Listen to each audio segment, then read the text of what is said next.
Now it's time for another Board Game Brawl preview with Nick Minahan, sponsored by BoardGameBliss.com.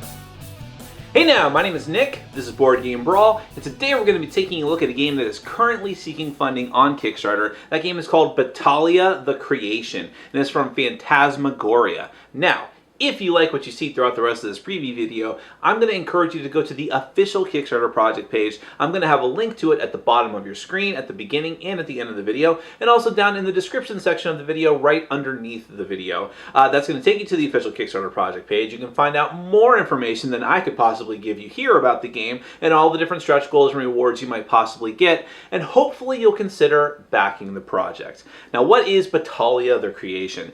This is a strategic game that involves both deck building and civilization building, and also battling and area control. You are taking control of a fantasy sort of tribe or faction who is trying to spread out and take control of different cities. That's how you're going to win the game. You get victory points for cities, but how you're actually going to do that is through hand management and deck building. You're going to take different cards into your hands, into your deck, representing units, representing artifacts, possibly even great artifacts, and try to use those cards in order to spread out on the board and to battle your opponents and use the different special strategic abilities of these artifacts to aid you in these endeavors. Let's go ahead and take a brief look at how the game is played, and do bear in mind this is a prototype version of the game. It's pretty close to what the final one will be like, but a lot of the different things like the board and the miniatures are not final. Let's go ahead and take a look at that, and then we're going to come back and I'll let you know my final thoughts.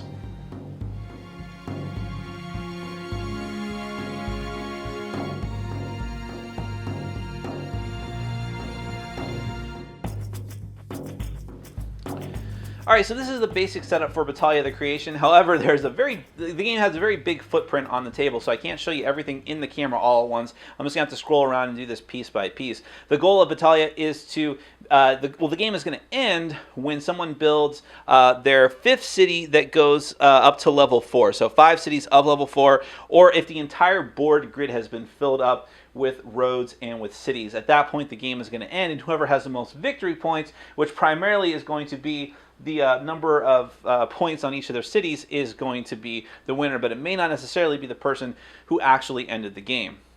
Alright, so this is how the board is going to be set up at the beginning. You're going to populate it with different cities that have 4 roads going from them. There are different types of cities and roads, specifically road cards that don't have cities, that are going to have different amounts of roads. They're either going to have 2 roads opposite each other, 2 roads perpendicular to each other like in L, or they're going to have 3 roads or 4 roads, and that's going to be very important as you're starting to build out the city. But this is the initial allotment. Each player is going to take control of a different colored faction, and you're going to choose wherever you are in the seating order. You're going to take one of your level 1 colored tokens of your color and put it on the city that is nearest to you in the corners of the board. That is your starting city, and you'll be expanding out from there. There are neutral cities that also populate the board, hence they have gray level tokens on them.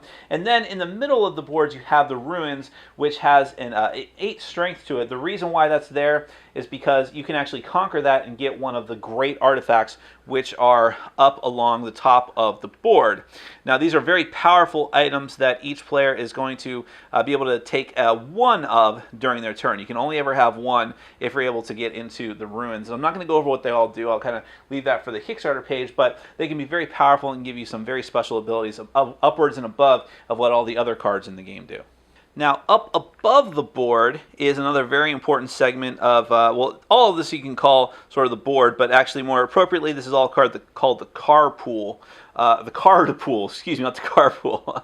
So over here off to the left side going up, those are all the rest of the city cards. You're going to shuffle those up. They're double-sided with the same thing on both sides, but you'll shuffle them up and leave them in stacks. And then down at the bottom, below what is called the Oracle spinning wheel, you have the rest of the road cards, or I should say all the road cards, which you're going to need to grab and build during the course of the game, because cities cannot go right next to each other. You have to put roads between them. There's a die, which is going to be used for some of the different artifact cards that you can use in normal artifacts.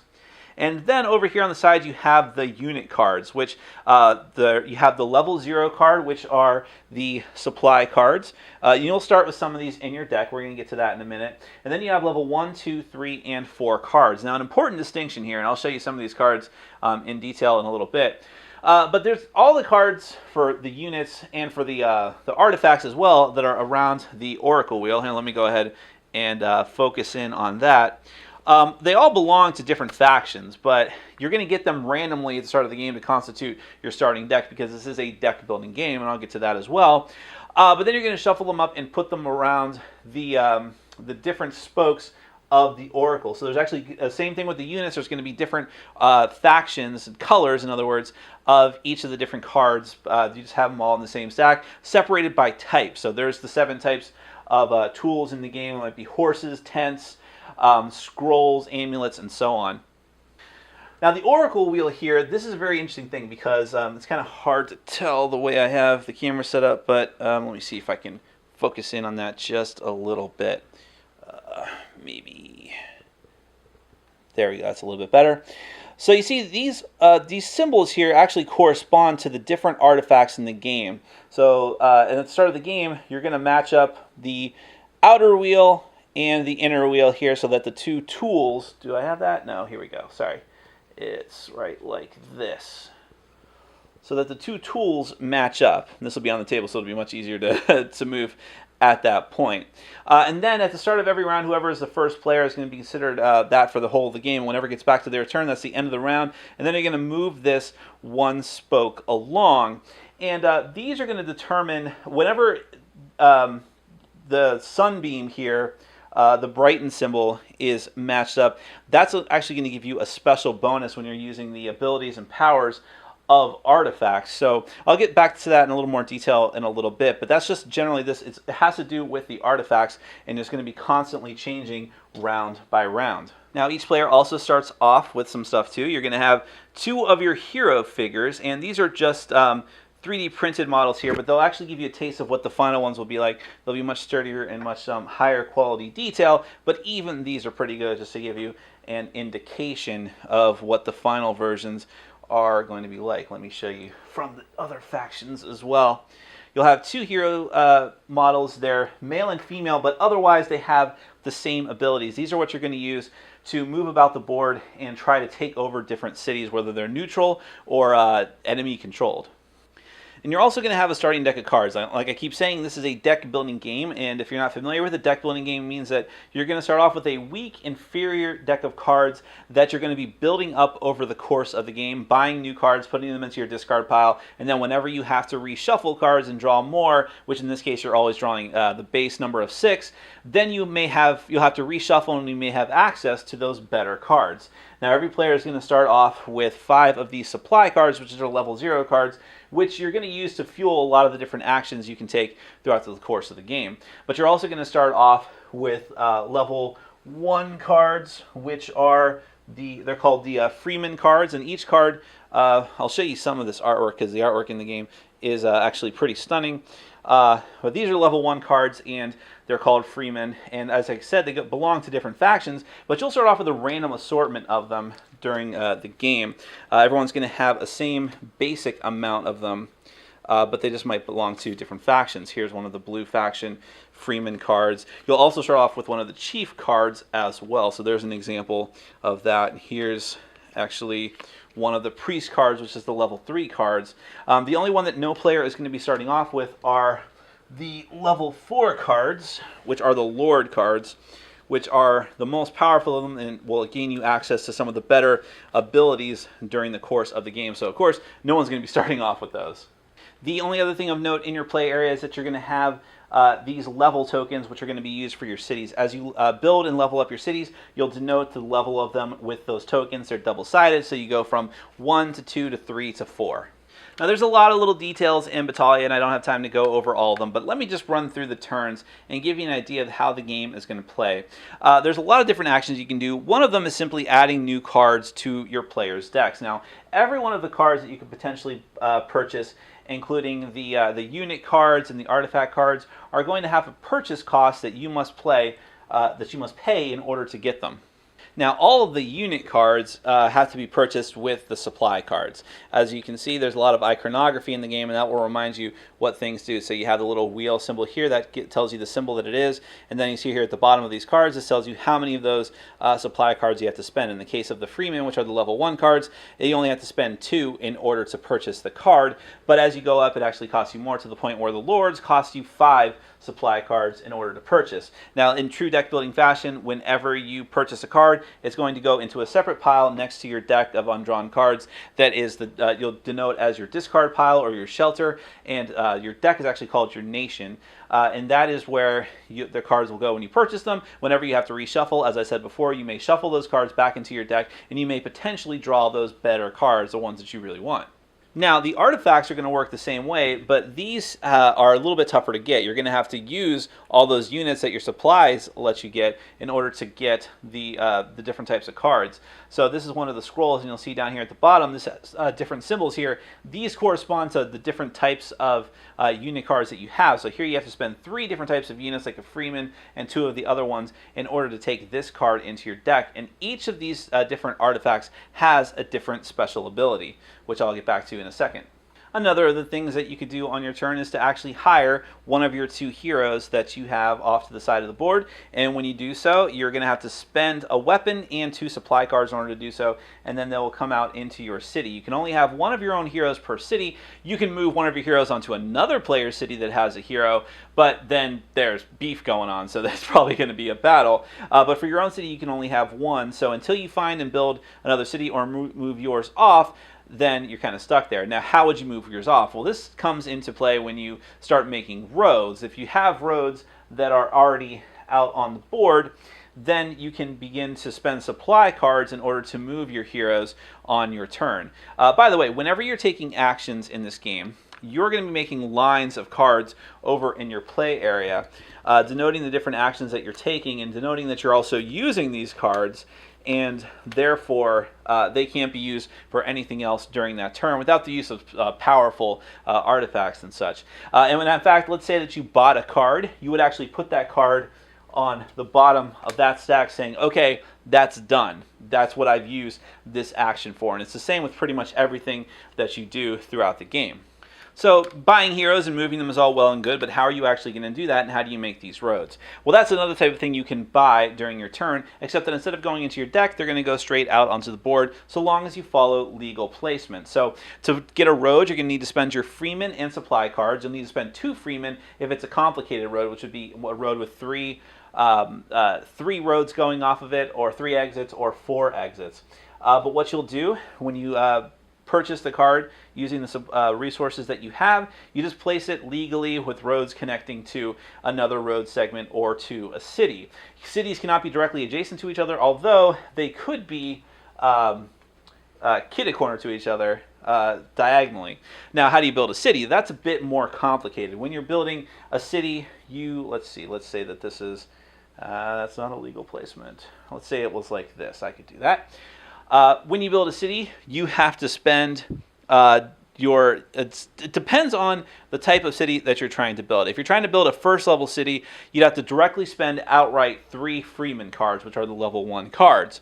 But if you wanted to build directly to a second level city, you'd have to spend 3 chief cards, and then you'd have to spend 2 chief cards to upgrade it, to upgrade a level 1 to a level 2. So what I'm trying to say there is that you can directly build and level up a city right away. It just costs you more cards all at once. So 3 chief cards directly build you a second level city, or 2 chief cards will upgrade a level 1 that you already have. And remember that you're denoting this by putting your level markers out there.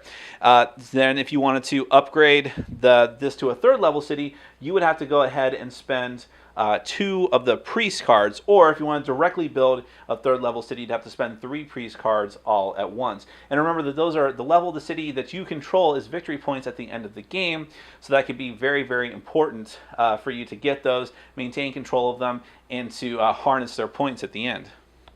One thing that you can do as well is suspend cards and set up ambushes. This is where you're saying, okay, I don't have like a perfect use for all the cards that I have now, and I want to make my next turn better, you see how there's these card slots on the side of the board. You can actually suspend up to 3 cards, and then you'll get those into your next hands. Now that means that you actually will break the rule of only having 6 cards in hand and have an extended hand, and so that might hurt you now. You won't have as many cards to spend now, but if they're not going to do you much good anyways, you can have a much more bang up turn next time. Now, one of the pivotal parts of the game is engaging in a battle. This is where more than one player is going to duke it out over different territory. And by the way, neutral cities, you never have to really fight anyone over. You just have to spend enough power in order to take it. But let's say that this was already taken, and then 2 players were going to battle it out here. Now you're going to be spending, starting with the attacker, you're going to be playing cards back and forth from your hands and seeing who has the most power. The level of the card, remember Freemans are 1s and all the way up to Lords, which are 4, is going to be adding to your power. Now if you're the attacker, you actually have to start with one of the weapon cards, like so, and then you can continue to play as many weapon cards as you want, and those are all going to add to your bonus. And whoever, it's incumbent on the attacker to break ties. You need to keep playing cards until you surpass the defense of the defender, as well as whatever the level of their city is. The defender gets to add the level of their city to their defense. Ties go to the defender. Now, a couple of interesting things. The defender may choose to retreat their hero off the city that's being attacked if there's no strategic value in doing so, because if whoever loses the battle is going to lose their hero in the battle, it goes back off the board. It can be hired later, but it's gone for now, and that's going to require you to spend actions and cards later on. But if they choose to keep it there, the reason they would, or the reason why any player any player would be hoping to go for, is faction sympathy with different cards. So in other words, if you were to play if every card that you played in the battle was of the same faction, then you would actually gain a +1 strength bonus to the hero that's involved in the battle. So whoever wins the battle, the defending character's hero, if it was involved in the battle, is going to get lost, and you're going to replace that token with the level of your token of your level of your color, and that's going to be the end of the battle. So in this way, you can increase your holdings and get more victory points for the end of the game. Attacking the neutral cities works basically the same way, except that you're not attacking against another player. You're just trying to meet or beat the number in power and strength, and of course you must still use a weapon as well. And the central ruins are the same way, except these are never conquered by a player. Rather, you're just conquering them temporarily in order to gain one of the great artifacts that I depicted at the top of the board. So the token never goes away, and you have to use a weapon to start off with and get at least 8 power, which can be very difficult, but remember that the rewards are powerful because those artifacts are really great. All right, so I know I'm just giving you a very broad, sweeping overview of how the game is going to go. So, but I'm going to give you 2 more little insights into how the game works. Let's talk about the Oracle a bit more and the artifacts around it. So first, the Oracle. Like I said, this is going to be moving at the start of the start player's turn. So once every round, you're going to spin the wheel, and this means 2 different things. First, remember, like I said, the tools are the symbols that match up at the beginning of the game. The way it's set up is that every time the wheel spins, the symbol is going to match up.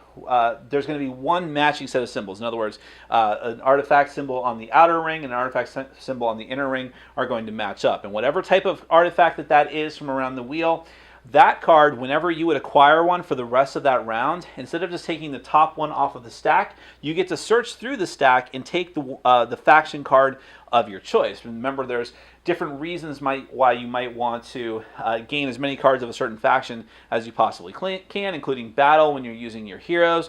But also there's a whole summoning your cohort aspect, where the more cards you play of a certain faction for one of your actions in a turn, the more likely you can draw more cards from your deck. So it behooves you to get as many faction cards of the one you want to focus on as possible. The other thing that can happen with your with the Oracle is that the one illuminated spoke of the wheel here, whichever artifact that points to on a turn, that artifact is considered to be extra powerful for the turn. That means that whenever you're using its special ability, you're going to double it up for the rest of that round. You'll double its power, essentially. And what are those powers? All right, I'm going to run through each of the different artifacts, the basic artifacts, not the great artifacts, and what they do, just to give you a general idea. So remember, these are all different, there's different factions for each of these, and so they all have different artwork and different colors.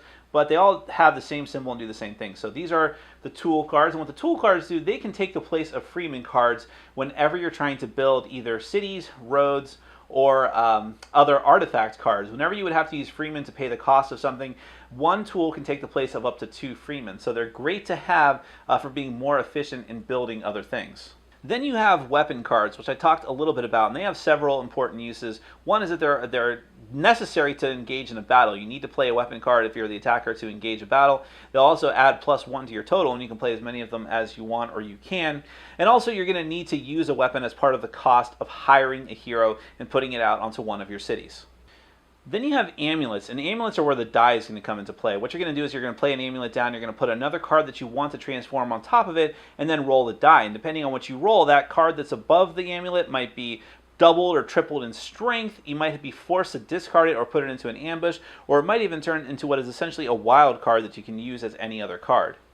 Then you have examples of titles, and I know it's kind of hard to see the symbols, but you see how the artwork changes as well. Titles are powerful cards that are actually going to upgrade units. You'll put another unit on top of this, and you get to upgrade to the next step. Freeman to Chief, Chief to Priest, Priest to Lord.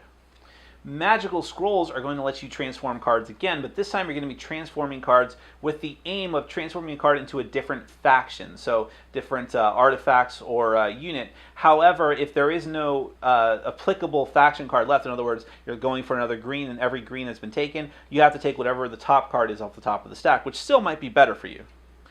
Tents are cards that are going to let you stow more cards for your next turn. It's different and separate than an ambush point and allows you to build up a lot of cards that players can unfortunately see, but you can build up for your next turn. And then finally you have horses, magical horses. These have 2 different uses. They can let you move a hero up to 3 spaces by using one of them, or they also provide combat strength as well, so they're multi-purpose in that regard.